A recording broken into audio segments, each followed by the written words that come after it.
Traquer la pollution où elle se trouve, c'est le pari du laboratoire Lemon qui met en place pour 2 mois des capteurs de particules fines sur les bus de la ligne Chrono 1 entre Grenoble et Mélan. Il serait plus de 11 millions d'aidants en France. Beaucoup d'entre eux souffrent de stress, de problèmes de sommeil ou de douleurs physiques. En Isère, le département vient à leur secours.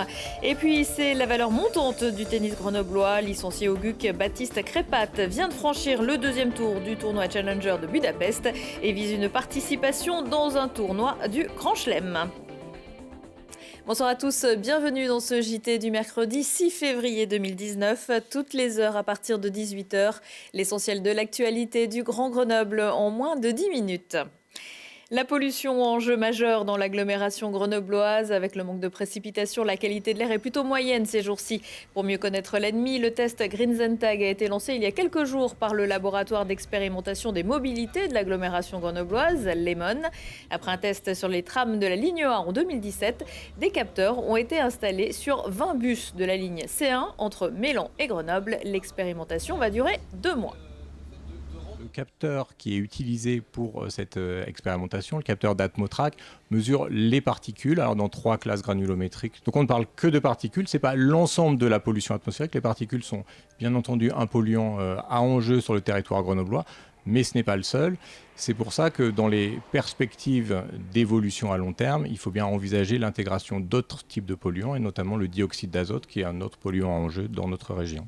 Pour cette 2e expérimentation, on a choisi une ligne de bus qui part de la zone urbaine de Grenoble et qui va vers la périphérie, la première couronne de l'agglomération grenobloise. C'est pas anodin aussi parce que du coup une ligne de bus par rapport à une ligne de tram emprunte davantage les voies routières, contrairement aux trams qui sont vraiment dissociés un petit peu du réseau routier sur leur site propre, qui sont moins gênés par la congestion. Et la ligne C1, c'est justement la ligne la plus forte, la ligne de bus la plus forte du réseau TAG et elle compte 10 700 voyageurs par jour. On a une fréquence de moins de 10 minutes en heure de pointe et puis une amplitude horaire très large tôt le matin et tard le soir.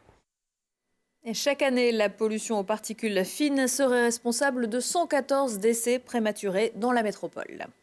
On change d'atmosphère, direction Lima, au Pérou, où les membres de l'expédition 5300 menée par le scientifique grenoblois Samuel Vergès viennent de passer quelques jours. Mais pas question de jouer les touristes dans la capitale sud-américaine. Il s'agit de la première étape d'un projet qui vise à mieux connaître les effets de l'altitude sur le corps humain. Et pour cela, c'est un véritable laboratoire qui a été installé pour collecter les données physiologiques auprès de 20 volontaires péruviens. Mais c'était une étape critique, il y avait le fait de récupérer tout le matériel en bon état, de remettre tout en place ce laboratoire sur les terres péruviennes, de trouver le matériel dont on avait besoin supplémentaire ici. Et puis on se rend compte quand même sur les tests que l'on a réalisés sur les Péruviens locaux qu'il se justifiait vraiment de tester un groupe contrôle de plaine qui n'était pas des Caucasiens comme on a chez nous en Europe, mais bien des Péruviens qui pourront être comparés aux habitants de la Rinconada, parce que les Péruviens que l'on voit ici, il y a quand même des légères différences sur le plan cardiovasculaire, anatomique, etc. Et c'était vraiment important que l'on ait un état de base, une description complète de la génétique jusqu'au sommeil et à l'exercice des habitants péruviens lorsqu'ils sont au niveau de la mer avant de monter en haute altitude. Et la suite, ce sera à Puno, à 3800 mètres d'altitude. Ils mettent leur vie entre parenthèses pour s'occuper de leurs proches. Avec le vieillissement de la population, les aidants sont de plus en plus nombreux. En Isère, ils seraient environ 20 000 à accompagner un mari, une femme, un enfant, un grand-parent. Un quotidien souvent lourd et difficile à supporter, mais certains réussissent à prendre du temps pour eux, pour ne pas s'oublier, comme Monique. Julie Segala l'a rencontrée. Comme tous les jours, Monique, 71 ans, vient voir celui qu'elle appelle son ennemi préféré. Voilà, je te mets un couteau Faire quoi? pour couper ton petit pain. Mais d'où ça vient, ça? Eh bien, de la boulangerie. Gilbert vit seul avec son chien dans sa maison au Touvet.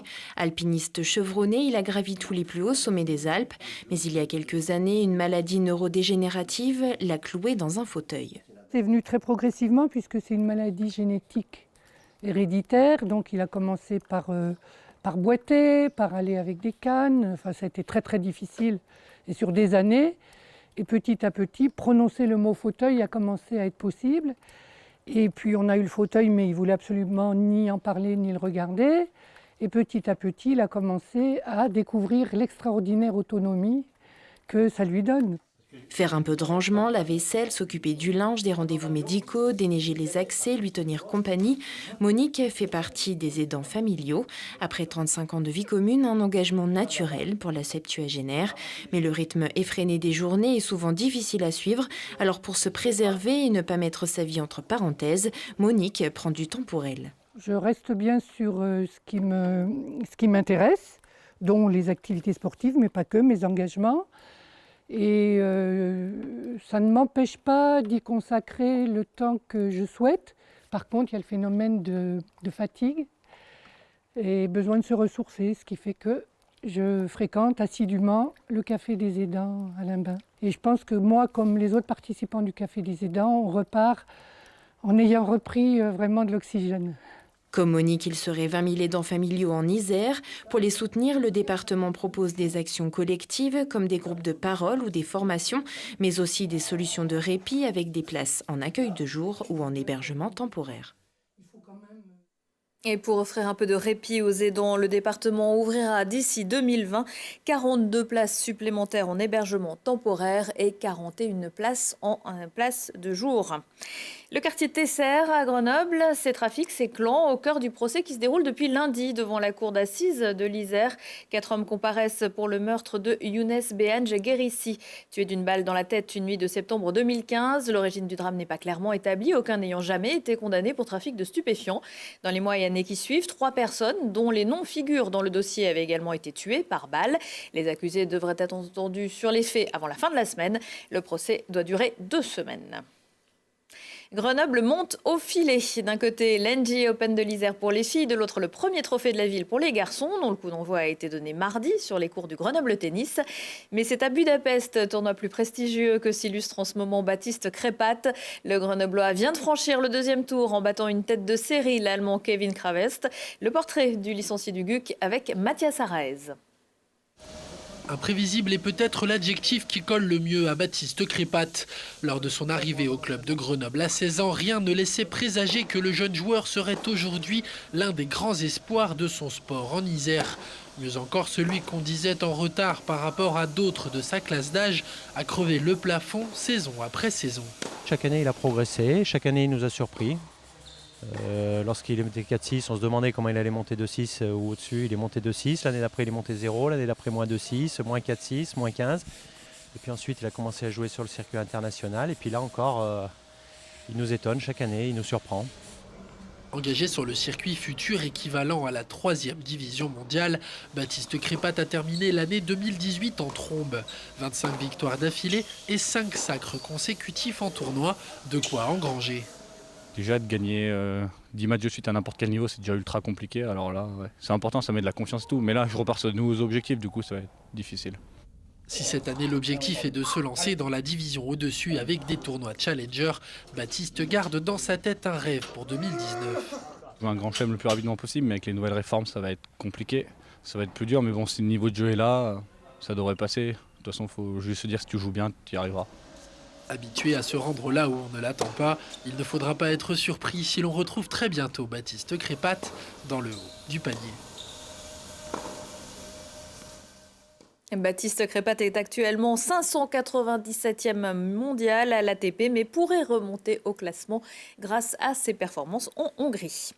Et vous, que ferez-vous le 21 septembre 2019 ? La situation ne se pose plus pour les participants du triathlon du lac de Paladru, débuté mardi midi. Les inscriptions pour la 8e édition ont été closes en 36 minutes. Il avait fallu 3 heures l'an passé. Cette édition réunira 150 équipes de 4 concurrents pour un parcours de 1700 mètres de natation, 82 km de vélo, 17 km de course à pied. Pour les plus optimistes et les autres catégories, notamment les enfants, une liste d'attente est disponible sur le site de l'événement. À 20h15, 23h15, si on parlait aujourd'hui avec nos invités, on va se la jouer un petit peu beaucoup. On va également danser, la tête en bas, et puis découvrir un nouveau lieu où la musique live s'en donne à cœur joie. Prochain rendez-vous avec l'actu dans 1 heure et en replay sur télégrenoble.net. Je vous souhaite à tous une très belle soirée.